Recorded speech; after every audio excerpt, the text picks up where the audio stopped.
Cool. Hello, everyone. My name is Jay, and I'm one of the expert IELTS teachers here at E2 Language. In this class, we're going to look at IELTS speaking, and we're going to do a full test simulation. In fact, for part 2, we're going to do 2 of them. I'm going to be the IELTS examiner.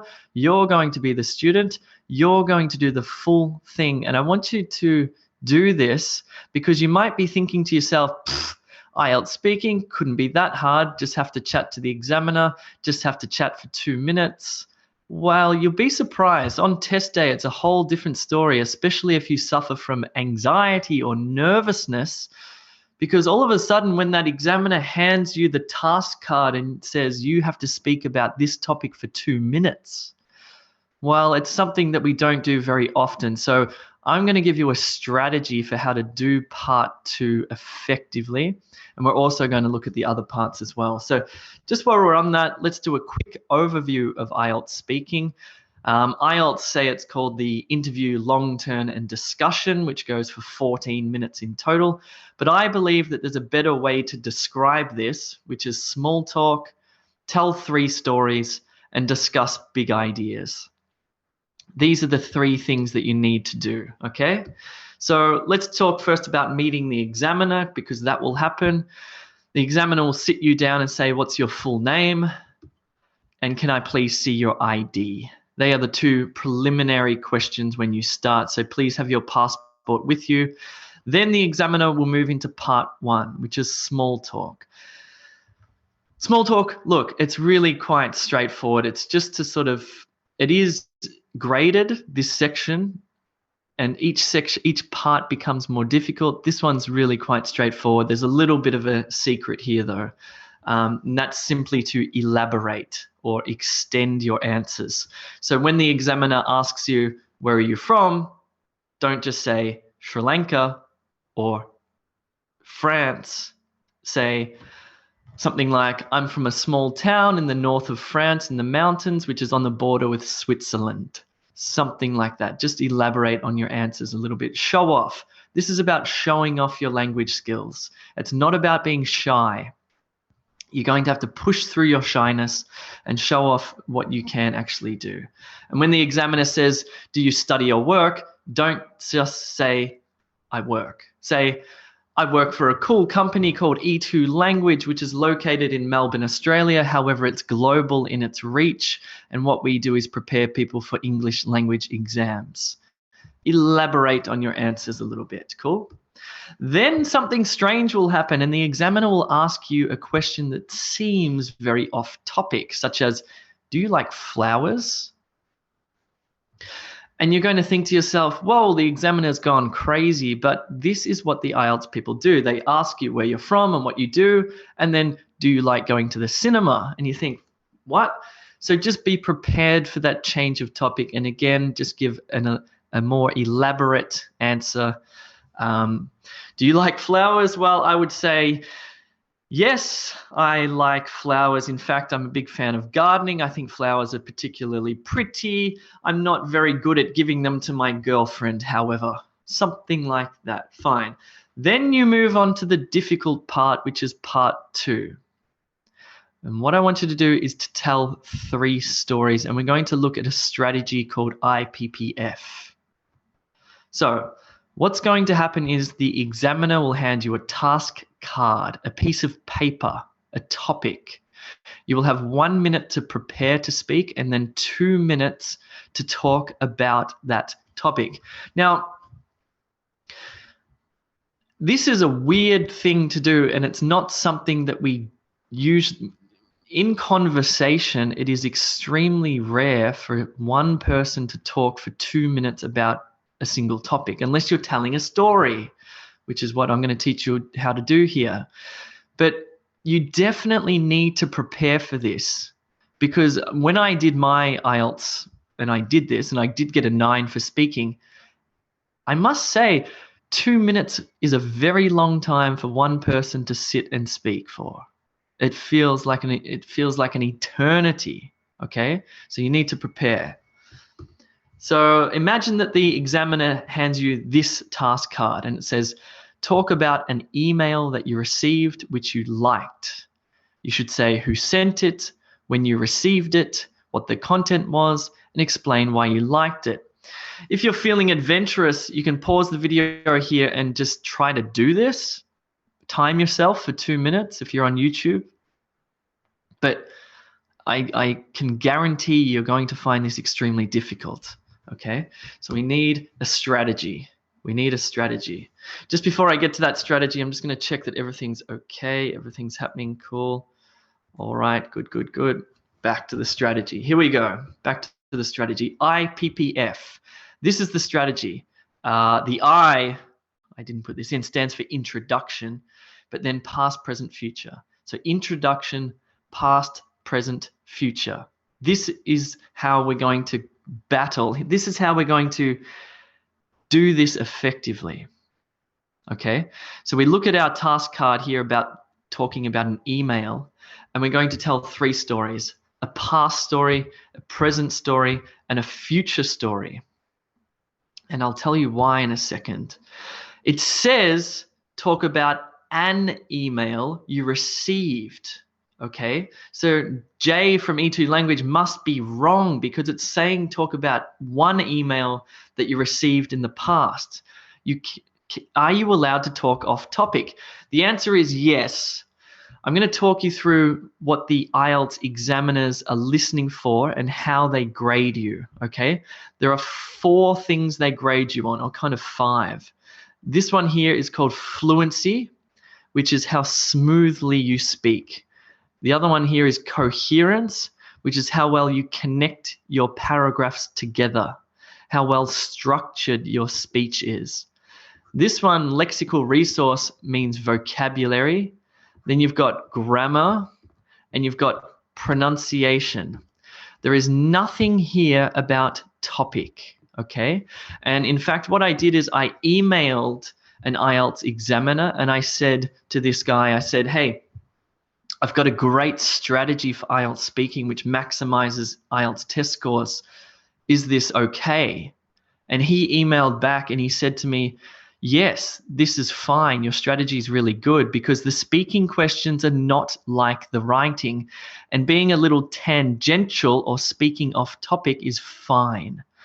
If you're on YouTube, you can pause this and read the rest of it if you want. But basically, this is evidence from an IELTS examiner that this strategy I'm about to teach you not only works, but is legal. It's possible. You're allowed to do it. It's intelligent. It's smart. So let's have a look at it. So you get 1 minute preparation time, and this is extremely important before you start talking for the 2 minutes. And you want to do this: in the past, recently, in the future. These are your 3 time markers for your 3 stories. Then on the piece of paper, you'll say, well, for me anyway, I'm talking about the email, some key words. So this is what I write down in the 1 minute. In the past, South Korea. Recently, E2 students. Future, in the future, Robert Sapolsky. That's all I write down on my piece of paper in the 1 minute preparation time. In the past, recently, in the future, and then the 3 keywords that will remind me of my 3 stories. I'm going to tell a past story about South Korea, an email I received about South Korea. My present story will be about E2 language students, and my 3rd story is going to be about an email from a guy called Robert Sapolsky. That's all I need to do. Write that down. I take a deep breath and I relax. And I wait for the IELTS examiner to say, okay, you can begin. Fine. And I'm going to use an introductory sentence. This is the I. So I'll say, today I would like to talk about 3 different emails. And immediately the IELTS examiner is thinking, ooh, this person's interesting. They've obviously done their homework. They've got a structure and a strategy. And I say to the IELTS examiner this: in the past, I received an email from the boss of a South Korean university. I received the email because I had applied for a job there. And when the email appeared in my inbox, I knew that I either had the job or I didn't. So it was very exciting. Needless to say that the email was good news, saying that I had been accepted to teach at the university. This was about 6 or 7 years ago now, but I can still remember it very clearly in my mind because I had just finished my teaching degree and I was desperate for a job and to travel overseas. So, what have I done here? I've told a past story and I've triggered my mind to use past tense verbs and told a past tense story by using this phrase here, in the past. And why is this good? Because look at my verb tenses. Received, had applied, past perfect, appeared, knew, had, didn't, was, had been accepted. I've used a range of past tense verbs, simple past. What else is in there? Past perfect. I've used some negatives, some passives, and I've told a past story. And the IELTS examiner is looking at me and listening to me and thinking, whoa, this guy's good. This guy's good.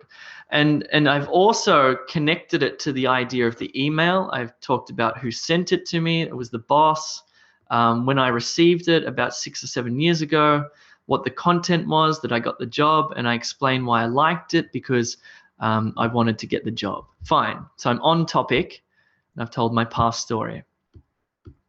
Then I tell a present story and I trigger my mind to use different verbs by using this word here, recently. Recently, I have been receiving emails from lots of my students from E2 language, usually saying that they are extremely happy because they have received the English test scores that they needed. I really enjoy receiving these emails because the students are overjoyed, and it means that they can stay in Australia or migrate from their country to another country to work or enter university. The content of the emails is usually very emotional and full of smiley faces and exclamation marks. I love receiving those types of emails. So I've used a present perfect continuous verb, a present simple, a present perfect, a past tense, a present simple, present simple, present simple, present simple. Sorry, here's a modal verb, present simple, present simple. By this stage, the examiner's thinking, holy moly, I have to give this guy a 9 because he just used a range of past tense verbs. Now he's using a range of present tense verbs, but it's not over yet, Mr. Examiner, because I'm going to tell you a future story. And I'm going to trigger my brain to tell I'm going to trigger my brain to tell a future story by using this little phrase. In the future, I would like to receive an email from Robert Sapolsky, who is one of my favorite academics. He's an evolutionary biologist and primatologist. I wrote to him a long time ago, but he never replied. It was a piece of fan mail, I guess. So yes, if he replied, I would be extremely ecstatic, as I'd love it if he received my email and appreciated it. By now, the IELTS examiner pretty much cannot give me a score below 8. I mean, as long as my pronunciation's good and my grammar's straight, by telling these 3 stories, using all of these different verb tenses, and now in my future stories, I've used a range of modal verbs, which are really quite tricky to use, but I would like to receive.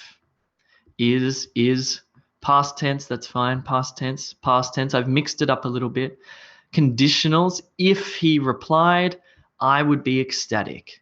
I would love it if he received and appreciated. So, it's pretty straightforward if you use this system. And again, why would it get an IELTS 9? Well, as long as you speak fluently. Here, this is structure or coherence. The structure's there because of the 3 stories. One of the things that I see IELTS examiners do, which is terrible if you're an IELTS examiner, is they get their task card, they have no strategy, and they'll talk about one story. And what they will do is they would just go round and round and round and round in circles. They'll say, once I received an email from my girlfriend and it was really nice, and So the email was from my girlfriend, and I was very happy when I received it. And yeah, and my girlfriend sent me the email, and and the IELTS examiner's like, oh no, this is terrible. There's no vocabulary. There's no mixture of grammar. It's just going, there's no structure, round and round and round. And of course, the story lexical resource or vocabulary, remember all of those verbs, and here the grammar, those verbs as well. This one, pronunciation, you might require some feedback from e2language.com if you do feel like you need that. So let's try it. Actually, it's IPPF because I've just introduced the introduction. So I'm going to give you 1 minute to prepare. And on your piece of paper in front of you, we're going to do this. I want you to speak for 2 minutes. On your piece of paper, I want you to write this down. You can memorize the introduction if you like. Today, I would like to talk about 3 different emails. But on your piece of paper, I want you to write in the past and your first point. Okay? In the past and your first point, whatever your past email experience is. Then I want you to write recently and one that's happened recently or is happening now, and a future email from somebody you would like. Okay?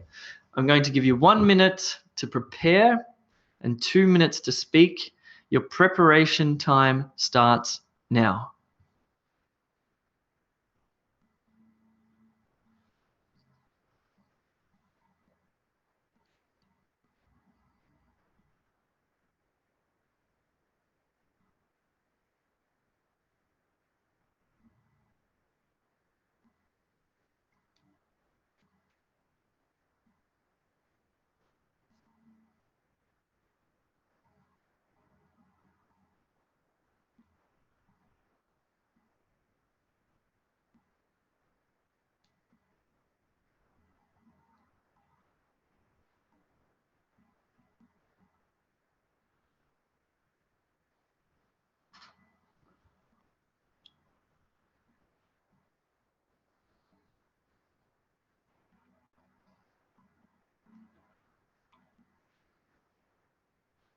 Okay, you now have 2 minutes to tell me your 3 stories. Speak at a moderate pace, speak clearly, and split your stories into 3, 1 past, 1 present, 1 future. Your 2 minutes starts now.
That's just over 1 minute. You have 50 seconds left.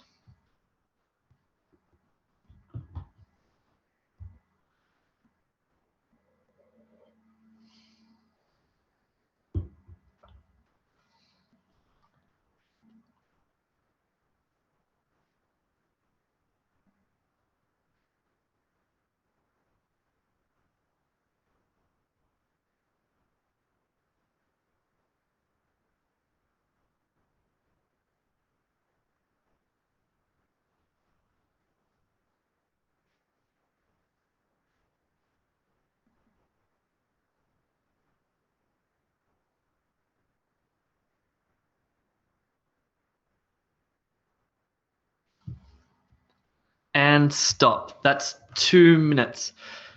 How was that? Was it helpful? I Personally, I think there's really no other way to do this. Speaking about one email for 2 minutes is just good luck. That's really tough. Now, what I want you to do is into the comments section below, I want you to give yourself a score out of 9. I want you to think about how you went in terms of fluency, how smoothly you spoke, in terms of coherence or structure of your speech. How good was your vocabulary? Did you use lots of different verbs? And your grammar, was your verb tenses, your articles, prepositions, everything okay? And your excuse me, your pronunciation.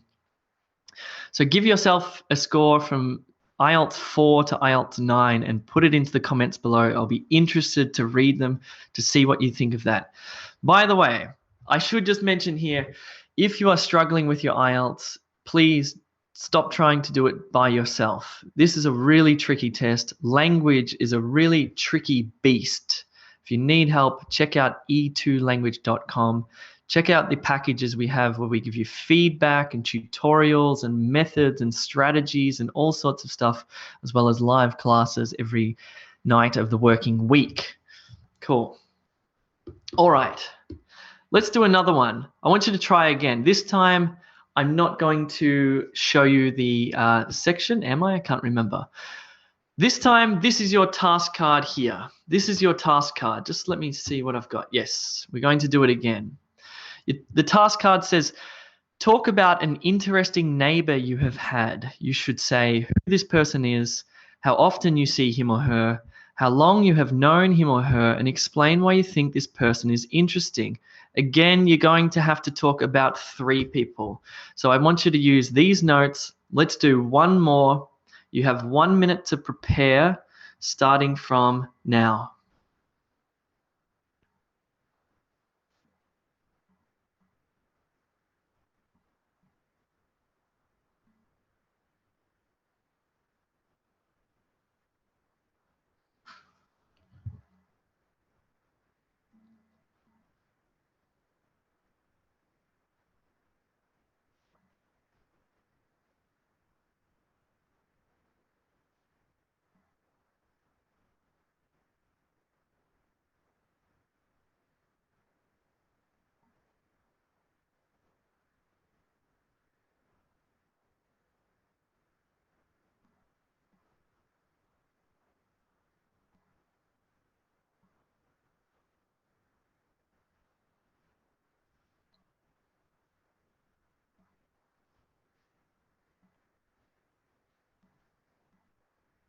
You now have 2 minutes to tell me 3 great stories about an interesting neighbor, starting now.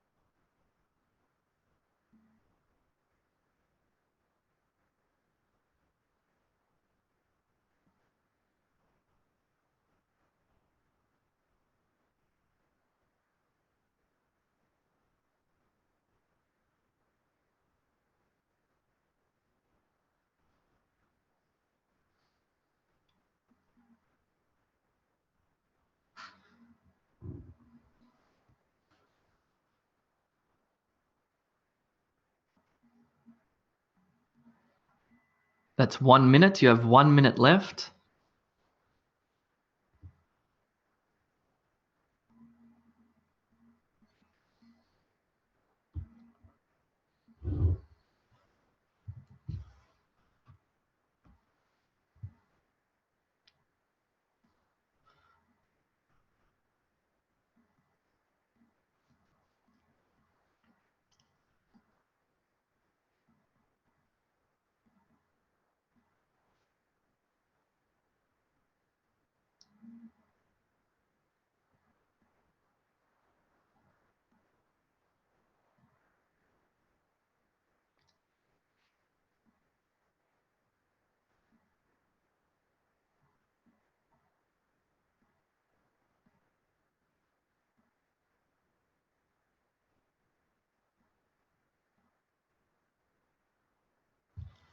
and stop. That's 2 minutes.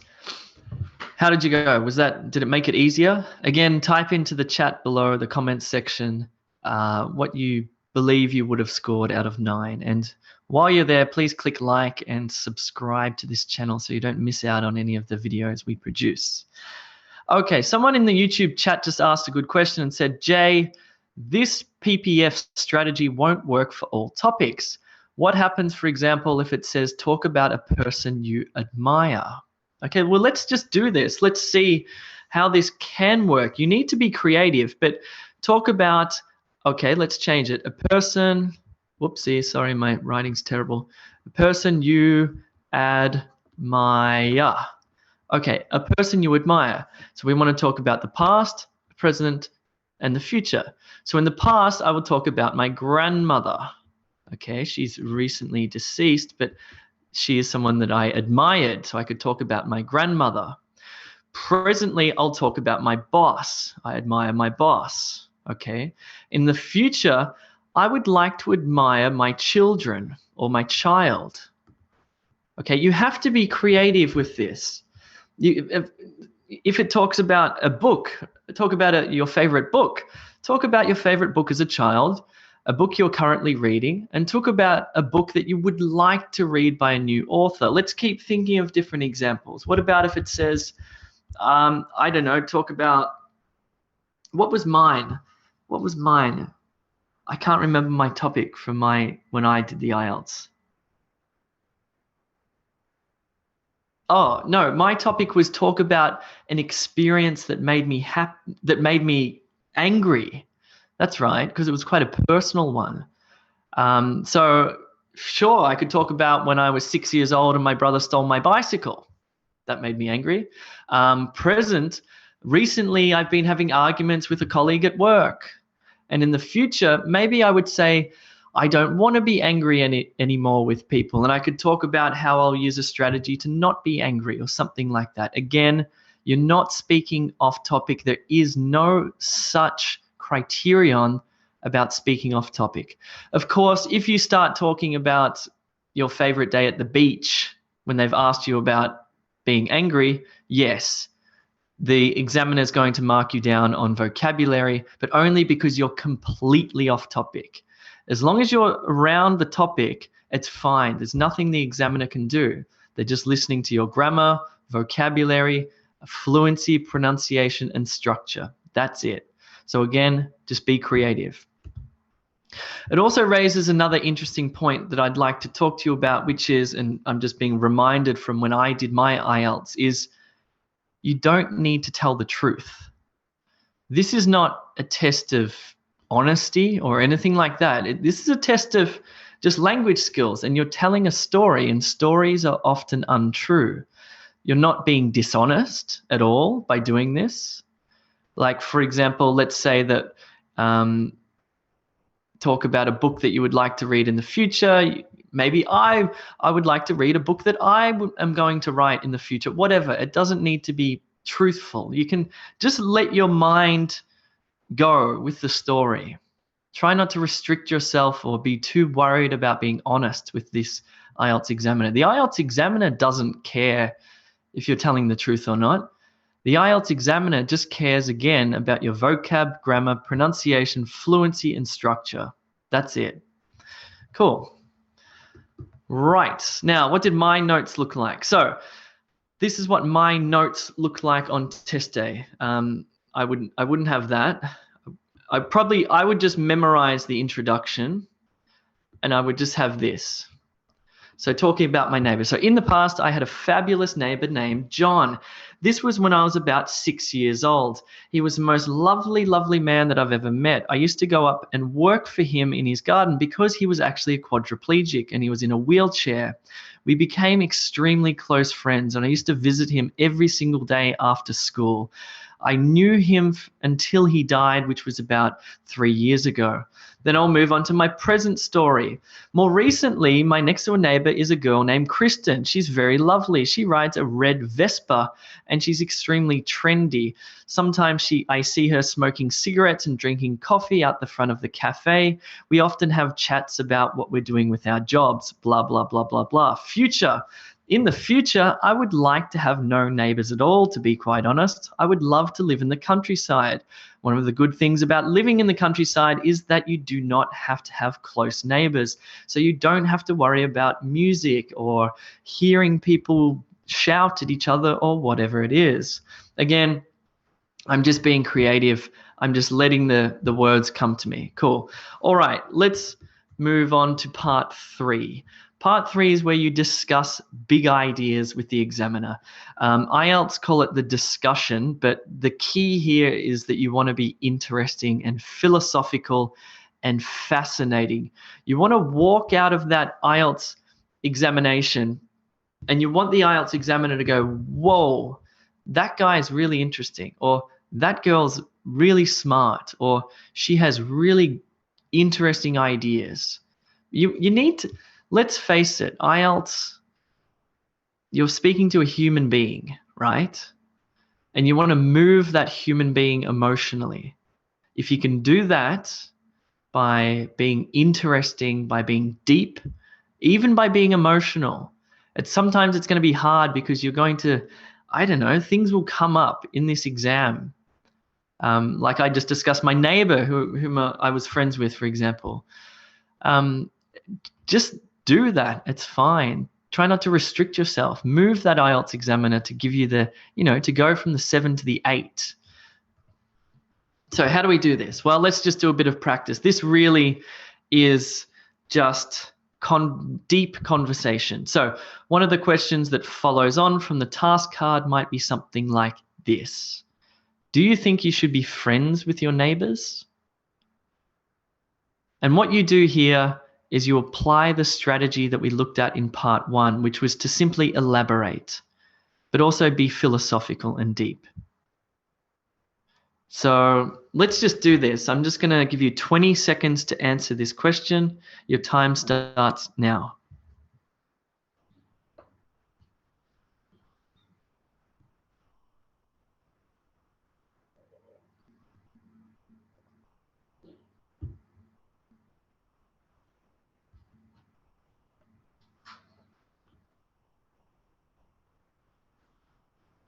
Question 2. Do you think people were more or less friendly with their neighbors in the past? 20 seconds starts now.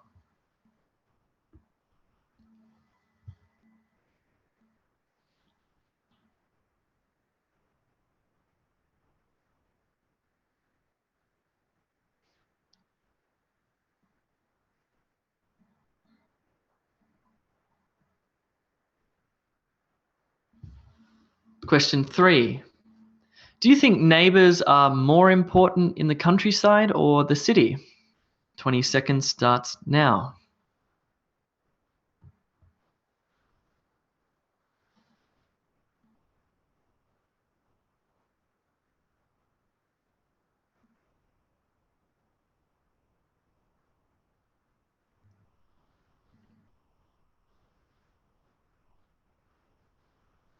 Cool. All right, guys.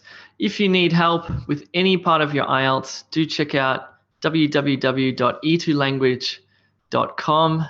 You can sign up for free, or you can be adventurous and sign up for one of our paid packages, which will be extremely helpful for you when you do take your test. Cool, that's all from me for now. What I'll do now is go to the chat and answer some of your questions. As for the rest of you, if you're on YouTube, as I said, please click like, please leave a comment, and do feel free to subscribe. All right.